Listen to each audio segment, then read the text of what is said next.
Welcome to Make Shit Happen Show. Today is episode number 13. Today we are here with Sukaina, Rajani. How you doing, Sukaina? I'm doing great. Thank you so much for having me. Thanks for taking the time. I really appreciate it. I know you're going through some family problems. Your brother is ill, and you still made time. So I want to thank you for that. Oh no, my absolute pleasure. Thank you again. So Sukaina, I was reading about you, and you grew up in Canada. I did. I was born and raised in Edmonton, Alberta. Alberta, Canada. Mm-hmm. So in 2014, I learned that Alberta is almost like a twin city of Houston. It's oil and gas based, so that's like the first similarity. And then we love cowboys like y'all do. Yes, for sure. So we have a big rodeo. I mean, they have rodeo over there? We have the Stampede, and I believe it's even larger than the rodeo. Really? Mm-hmm.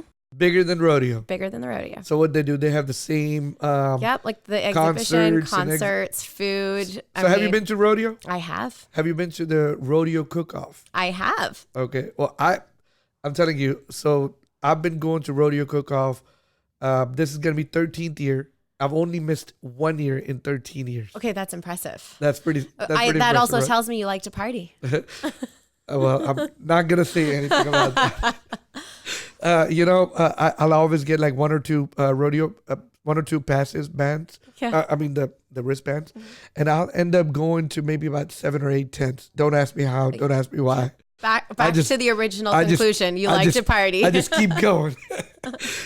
For some reason, I've always had this thing. Like, I don't like to stand in line. I don't like to just keep going. Like you belong there. Yeah. Sometimes, you're in business. I'm in business. And, sometimes for you to succeed in business, you just got to sometimes just go do it. But, I agree. by saying that, I remember that one of the guys who always like to do it and don't think about stuff is Tillman Fertitta, and you were in a show. Oh, we were the premiere episode. The $1 Billion Buyer, and that's where I saw you the first time. Yep. How was that experience?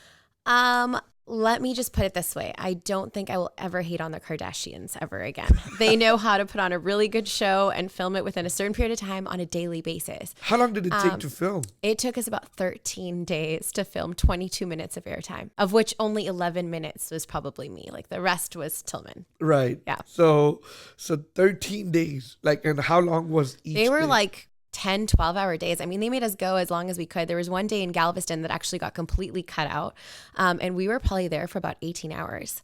Really? That was the day that Tillman wanted to film his helicopter landing. And so that took a bit of time. And we did a big little competition between his pastry chef and me. And then we were able to go by the San Luis, we were at the San Luis Resort. So we got to walk around the pool and talk to guests and sample macarons and gelato. And it was awesome, but it just got cut. I mean, we can't control that. LA controls that. So how did you get in touch with, how ded you get on the show? That's what I want to know. I'll be really honest. I still don't know.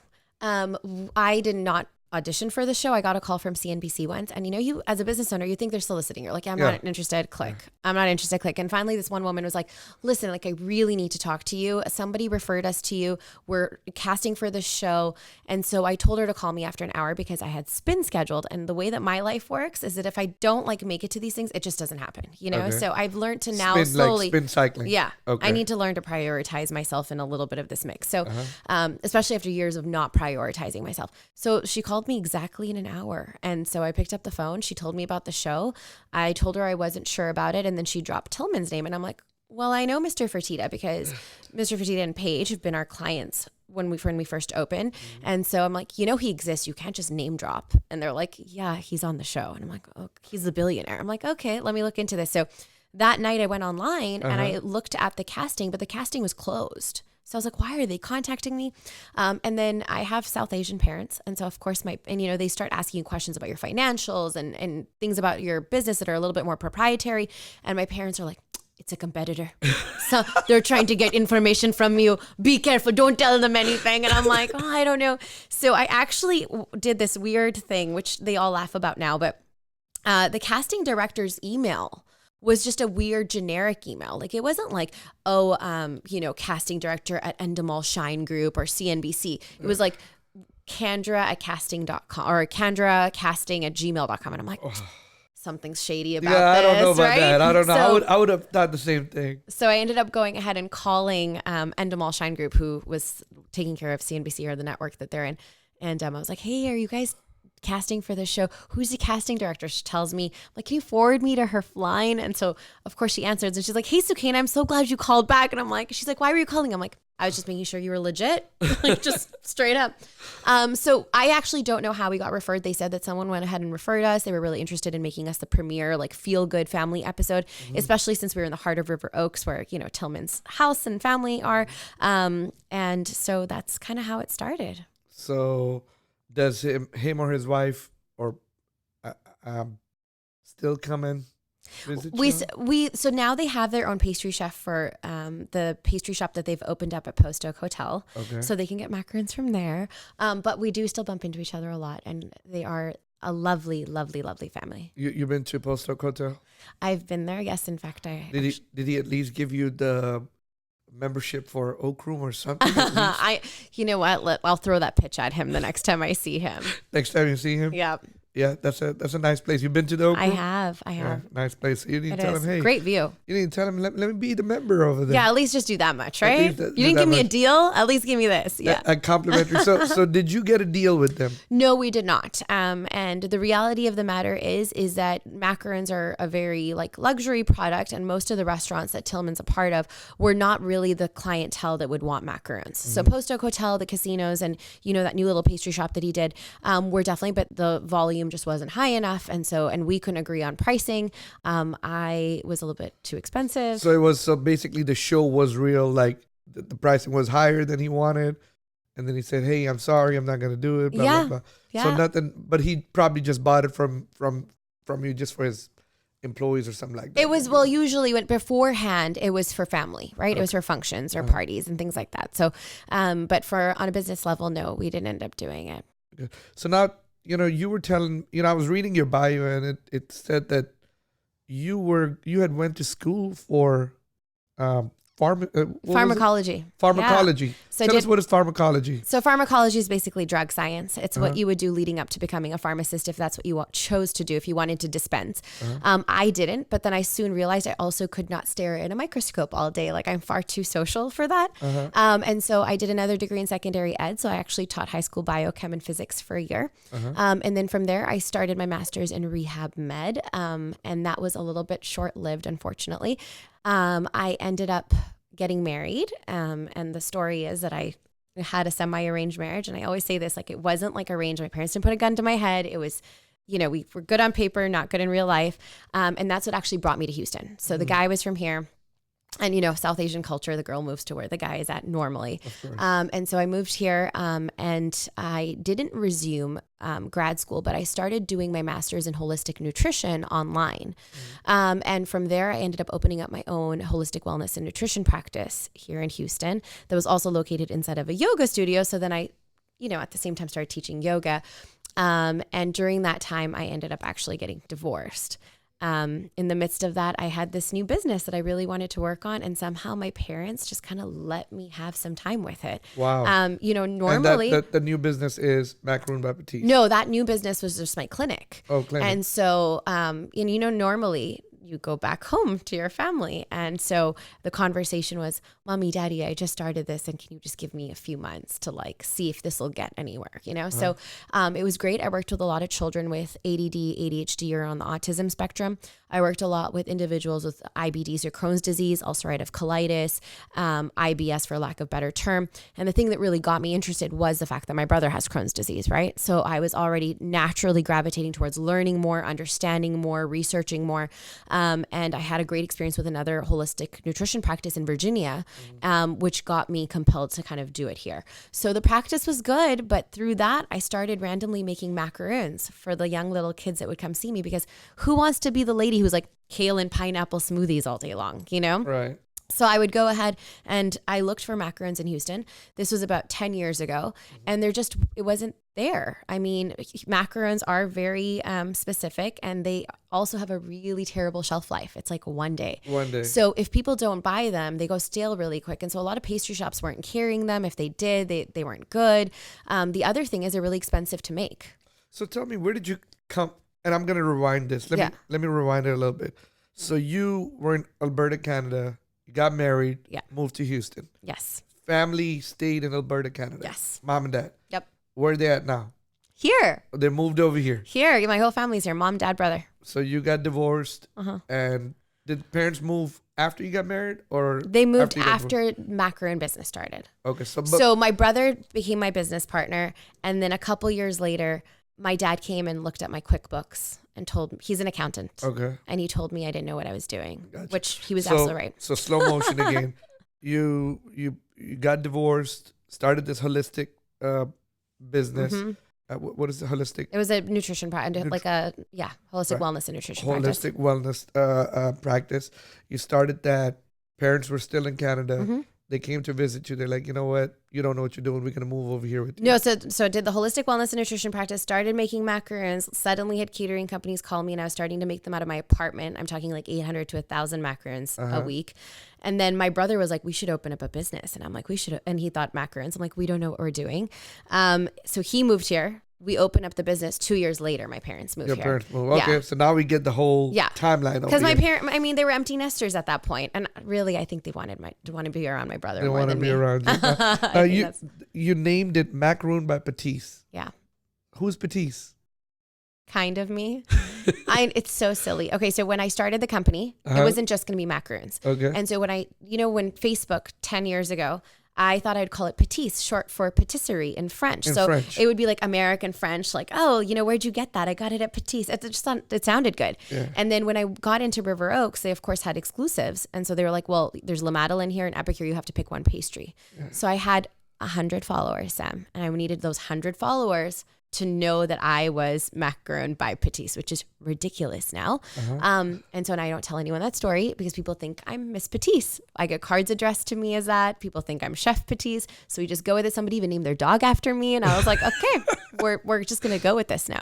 So tell me, so you started this business. Then we saw in Tillman's show that you have, gotten this commissary, you and your brother, which was way bigger than, I don't know how much was true in the show. A little bit fabricated there. It was really big. And no, we use every square inch of it. You use every square inch of it. Okay. Yeah. So it's not. No, it wasn't entirely true. I mean, there's some things about reality TV, that aren't entirely true. You do pick up lines. Some is fabricated. Yeah, some of it is. I mean, you got to get ratings, right? No one's going to watch a show that doesn't have some drama. Of course. So now you have 2 locations, or 3, right? So we have 2 boutiques and a kiosk in the Galleria, and then we have our commissary. Right. And then we also do wholesale and ship nationwide. So I've seen the one in River Oaks and the one in Galleria. And a couple of weeks ago, I sent you a text because that was the first time ever saw it in Woodlands. I mean, Woodlands is so far. I know. I mean, I know. If someone tells me to go to Woodlands, I'm like, oh my God, do I got to pack a bag or something like that? I know. So don't they say it's like going to Dallas? It's like, might as well. It's south of Dallas, right? But yeah, so I went over there, and it's a really nice area. And thank you. Very nice shop. Matter of fact, I went in there, walked around. I'm like, the ladies probably thought I was a creep looking at it. No, people are always very mesmerized when they walk into the shop. It looks like a little jewelry store. So people are a little bit intimidated initially. And it's a beautiful store. It's very pretty. Thank you. And of course, first time I saw it was a $1 billion buyer. Yeah. So did you open that shop? Because like it said, it was a grand opening and all that stuff. Right. So, yes, another reality show faux pas or whatever you want to call it, or non-reality. No, that shop had already been open for a few months. But it was still new. But it was still new. But, the whole idea was Tillman telling us not to open. And then I went ahead and opened, that kind of deal. So we created that nice storyline. But no, we were open. And all of those people there were our friends and family who had to sign the mugshot saying they'd be cool with being on TV. We did have Perrier Jouet sponsor that all champagne, which was a lot. So everyone left very happy. Everyone left happy. Now let me ask you a question. So when did you go back to a timeline? When did you start Macarons by Patisse? What year? So we signed the lease at River Oaks in 2012. Okay. We opened in 2013. Okay. 2014 we opened Galleria. 2015 we got the commissary. 2016 we opened Woodlands. So you've been in business for about 7 years now. Yeah. Or almost 8. Almost 8, right? Mm-hmm. So 2013, early 2013? Yeah. January. Yeah. Okay. Yeah, so we just had our 7-year anniversary for River Oaks. So it's, a lot of businesses, I mean, it's a big challenge, the first 5, 6, 7 years. And I always tell people, like, even in videos I do, and I always say, you got to just, you got to tighten up the belt, and you just got to work that for 5, 6, 7 years. What do you think about that? I completely agree with you. I do think that I'm very fortunate. I think that I have a product that stands out. I think that my initial location was fantastic. It was the right place, right time. It was a perfect storm, you know? Many people did come into the market and many people have already left, but Houston's competitive. And so I'm very humbled and grateful that we made it as far as we have. As far as my work ethic and how things happened, yeah, absolutely. I'll be honest, the first 5 years, I didn't really pull much of a salary. I pulled a draw, because we were reinvesting it back in the business. Right. But we did do well at each one. So it's not like we were worried about having debt or having to work. We didn't have to worry like that. That was something that wasn't a burden on my shoulders. And I'm very fortunate for that. So you said that you did not take a salary. You just took a draw. I pulled draws, yeah. Yeah, but there's people who they open up something and 2 months later, a year later, they're buying a big house, buying a nice car. Well, I will tell you, did you buy a nice Ferrari or something? I so want a new car, and we joke about this all the time because I still drive my 2010 Lexus IS 250 to this day. Well, you should have treated yourself with a 7th year anniversary. I know. I do. I have some more goals in mind before I do it, but I mean, for me, it gets me from point A to point B. When I'm in the city, I generally Uber, so it doesn't really matter. But yes, of course, everybody wants to have a nice ride. I mean, but yeah, I'll be honest. There you have it. If you see me zipping around my little IS 250, it's me. Hey, there's nothing wrong with the IS 250. No, and it's been so reliable, and I've had no issues. Knock on wood. Knock on wood. It's a Lexus, so I'm sure since you live in town, unless you go to south of Dallas, which is AKA Woodlands, you're really not putting a lot of miles. No. So tell me, if someone is listening and they want to be an entrepreneur, they're an aspiring entrepreneur, they want to open up a business. It can be anything: a cafe, a bakery, anything. Nail shop. What is a couple of messages or some kind of inspiring message you'll give them? I don't know if this is going to be inspiring or not. I think advice. Just give an advice. I think one of the things that I get a lot of people that come to me with small business plans, and it's so exciting, and I love looking at them and kind of hashing them out with them. But I think the first thing to do is, what is your product? Who is your client that you're catering this product to? And what makes this product stand out, right? It's not to say that you can't have more than one macaron shop, or you can't have more than one burger place, or you can have more than one steakhouse, right? There's plenty of that around. Right. But what is it that sets your product apart from anyone else's? So I think that's the first thing, because everyone can be like, oh, I want to open up a jewelry store. I want to go ahead and do a clothing thing. What is it that's different? And then the second thing was, don't be afraid of the hustle and the grind. That's really what you're going to have to do. There is no shortcuts in business. It literally is from the moment you sign that first piece of paper that you're going to do this to the end, you are going to be working. And so if that even slightly is not part of your lifestyle, or you feel like being a business owner is just the idea of being a business owner, don't get into it. Don't get into it. What do you think about how people get into business because they want freedom of time? What do you think about that? I think, at least in my opinion, I think it's a myth. I don't necessarily think I have freedom of time, but I do think I have flexibility, if that makes sense. I'm able to be here having a little chat with you in the middle of the day, right? If I had a 9 to 5, that wouldn't be possible. But this also means that I woke up at 5 a.m. I was already at work. I got here. I'm going to go to another meeting. I'm going to go to my kitchen. And I don't know when my day is going to end. I know you send me a text at 5:30. Sorry. I'm like, this girl. Sorry. This girl's worse than me. I'm up early. I start my days quite early. But I know you were surprised because I sent you a message it back, right and I was like, wow, he's just like me. Yeah. But I do think that is a commonality between business owners, don't you think? Well, we tend to be the ones that get up really early. I don't know, especially a lot of South Asians. They don't wake up at 5:30. Yeah, that's true. That's true. So, a lot of people, that's what they think. They're like, you know what, if I'm going to be a business owner, if I'm going to business, I'll have flexibility, I'll have freedom. I can go on the weekends to, go see New York or something like that. Well, I also think it depends on your business. I'm in the retail world. For me, my weekends are the busiest time of the week for me, right? Second thing is, I'll be really honest, the first 3 years of my business, I didn't have a life. first year of my business, I pretty much slept maybe an average of 2 to 4 hours a night. You know, did it impact my health? Yes. Did it impact my relationships? Yes. Did it impact, you know, any other goals that I might have set for myself? Absolutely. Is the payoff phenomenal at this point? Yes, of course. But, you know, when people talk about balance, that honestly just does not exist. Balance does not exist. It does not exist. But you know what? I got to give you a high five on that because that's exactly what I said. I said there is no work-life balance. There isn't. And there's going to be times where you're going to, you know, be more towards your work life. And then there's going to be times when you're going to get that little flexibility to do more of that play. And then, you know, it's going to ebb and flow. But there's never going to be like, oh, I get to do both every day. You know, like it just doesn't work that way. So now, I know I was talking to you on the phone when I was trying to get you to get over here. You told me that you like to travel also. I do. How long, when was once you first started your business, I mean, everybody likes to travel, right? And travel is good for the mind. It frees you, it teaches you things. But when was the first time once you started your business that you really were able to travel? Okay, so I'll be honest. I don't even know how it happened because now I'm like, how did I do this? It was within the first 5 months. So it was in my 5th month of the shopping open. So it was in May. And I actually went to Paris. Oh, wow. And I went because I had opened up a macaron shop, but I wasn't professionally trained. And so I thought, let me go ahead and take a class or 2 or 3 there and see if I'm doing things right, which very different. And it was a great experience. But I did. I went to Paris for about 5 days.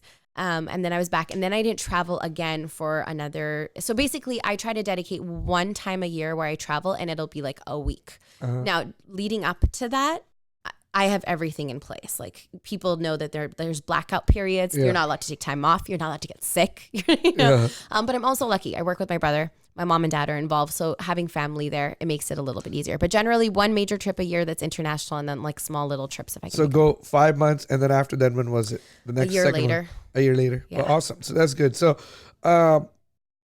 you know, shoot, it's really hard sometime in business to take breaks. I mean, I have since last, I don't even remember, 10 years probably.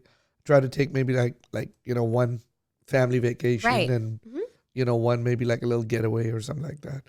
And it's important, you know. It's hard, but that is something also that anyone you're with is going to have to understand, is that even though you're on vacation, I just can't shut it off. My phone, I'm still checking my emails. I'm still checking the phone. I'm still checking my production schedules. I'm still there. You know, I have to limit it, of course, but I do need to still be on top of it. So, you know, let's talk about macarons, since that's your business.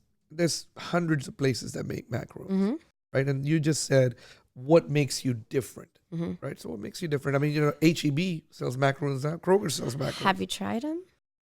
I'm asking you. That's what I should have done. I should have brought a taste test today. No, so I think that there's a few things. One, ours just taste phenomenal. And the reason why they taste phenomenal is we use phenomenal ingredients. You're not getting a macaron for $1.50. You are paying your $2.25, but you're getting that $2.25 worth. We use Belgium chocolate. There's no shortcuts. We don't use a depositor. Each of my employees still hand pipes each macaron shell out. So the quality is just phenomenal, right? You know the difference between like a cupcake from a certain place and a cupcake from another place. I won't use names, but you know the difference in quality. The second thing is we're continually being innovative. So I don't know if you've ever looked at our social media feeds or anything. We do 1 to 2 new flavors every month. We always have themed macarons. So like, for example, for the Super Bowl, we did like potato chip chocolate and pretzel white chocolate mustard, like things like that. We're constantly innovating. We do football shaped macarons. We do custom macarons where you can print your face on them. For Valentine's, we did a singles box so that you could give it to your girlfriends who are single, or, you know, just as a, you know, so it says things like swipe left or next, or so we're constantly innovative. Yeah, we're always doing something different. So it's not a traditional bakery, right? And the other thing is we only specialize in macarons. That's all we do. So that was my next question. Yeah. You don't do anything else? No, we do some, like if we're doing large catering, we'll do like mini pies or mousse cups or cupcakes. But like my minimum order for that is quite high. So, I mean, you know, my family loves macarons. So we get them from 2 places, either you or there's another competitor of yours on the west side, since we live in the west side, right? So right by I-10 at Bellway area.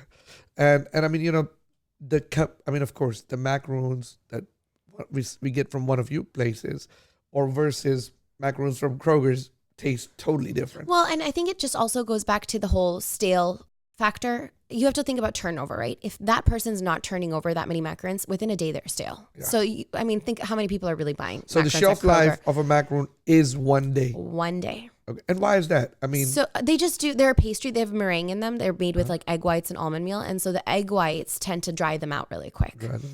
Just like a meringue would. You know how they kind of get dry when they're exposed to air. So the shelf life is just, if they're not turning, and that's what I always tell people. I'm like, whenever you see macarons and they look great, buy one, try it. If it's stale, you know that the rest of them don't waste your money, because they are expensive. They're expensive. And that's the other thing, right? $2.25 is, you buy 2 dozen of them, that's $50. Yeah, absolutely. And, but that's another thing. I think people have this idea of, the margins must be so great. I teach macaron classes every month, and we do private classes and stuff as well. And you'll come to class and you'll realize how much actually goes into the making of macarons. And at that point, you won't complain. No one will complain. No, but I don't complain because I like them. No. Now, is your gluten-free? Yes. So we do over 20 flavors. Out of all of our flavors are gluten-free except for usually two. So cookies and cream and birthday cake generally tend to not be gluten-free. Right now, for the flavor for February is chocolate fudge brownie. We also had that for the Super Bowl, and that one is also not gluten-free. And that's one of the reasons why people like, macarons, because most of the time it's gluten-free. So people who are gluten intolerant, right. Or even people with celiacs. We also do accommodations for people who are dairy-free. So we'll make custom macarons for them. The other thing that we always do also custom is, if people are throwing events like weddings, we'll custom match their colors or monogram or, invitation suites to match. So I think all of that custom action is what people come to us for. My brother got married last December. Congratulations. Yeah. Not this past December, 2018. Yeah. And they ordered macarons from you. Oh, thank you. So that was, that's so nice. Yeah. So we are your customers. I love hearing things like that. Still, 7 years later, I'm still like, tell me how great I am. Honestly, I've been in business for 22 years. And if someone tells me they bought some furniture from me, I love it. Right? It's good. It doesn't get old. It doesn't get old. No. So learn from me. 22 years later, you're just 7 years in, 3 times more. 22 years later, you'll still be like, yes. I'm sure I'm gonna. Yeah. Matter of fact, one of my good friends. Have you ever heard of BB's Cajun? Yeah, of course I have. So the other day, I went to go eat crawfish, and I sent Brooks a picture, and I'm like, hey, look, I'm right here, and he's had BB's for a long time now, and he's like, oh man, I love it. Thank you so much. Yeah. I interviewed Russell Ibarra, and I was telling him, everybody doesn't get old when you are there. When you are just basically patronizing their business, people just love it. It's just human behavior. Well, recently, I got a picture from a client, and she took a picture of her daughter that she used to bring in 7 years ago. So she's in a car seat eating a lemon macaron, and then also her daughter now sitting at the chair at our shop eating a lemon macaron, and I'm like, I cannot believe your child has been coming to us for that. This little baby that's evolved into this young girl. Yeah. And it was a nice feeling. How great of her that she captured that. Yeah. That and moment. She sent me them side by side, actually. That is so good. Yeah. So tell me, so your brother got into business with you. You and your brother started this business, and then you're like, okay, well, hey, we're going to start it. Was there an idea? Was there something like a planning that went behind it? Or like, okay, hey, we're going to have a business plan. We're going to have a financial plan. What did you do? Yeah, but not the way that people make 20-page reports. Okay. My financial plan was 2 pages. Okay. And the reason for that was obviously I wanted to make sure my numbers made sense, right? I'm deciding to go into River Oaks real estate. How many macarons did I really have to sell to break even, right? And oftentimes, as a new business owner, I didn't even take into consideration insurance and other overhead that I probably should have taken into consideration, you know? And so I really did. And I'm one of those people that's very conservative, so I like to, overestimate how much I would have to sell. But at the time, my catering business was just booming. I literally was making 1,000 macarons a week. And I was like, well, if I'm doing this out of my apartment, surely there's a need for it, right? So I'd already been doing that for a year. I'd already tested the market. I was already doing commercial real estate at the time as well. I have my license. So I was already kind of networked out. And so I went in a little bit confidently. I think now, if you ask me, I was like, man, I was a really confident 27-year-old, what was I thinking? And how did my parents trust me to do all of this? But I think I just knew. So did you get some help from your parents to start the business? The business was completely funded by my parents' retirement funds. Yeah. Awesome. So my mom took early retirement. She worked for Air Canada for 27 years. She retired early, and yeah, we used that money. Have you paid him back? Yes, we have. All right, there you go. That's a proud moment. I I like the way don't have to the worry about. expression you Told face. you, I'm not in debt, not even to my dad. That's awesome.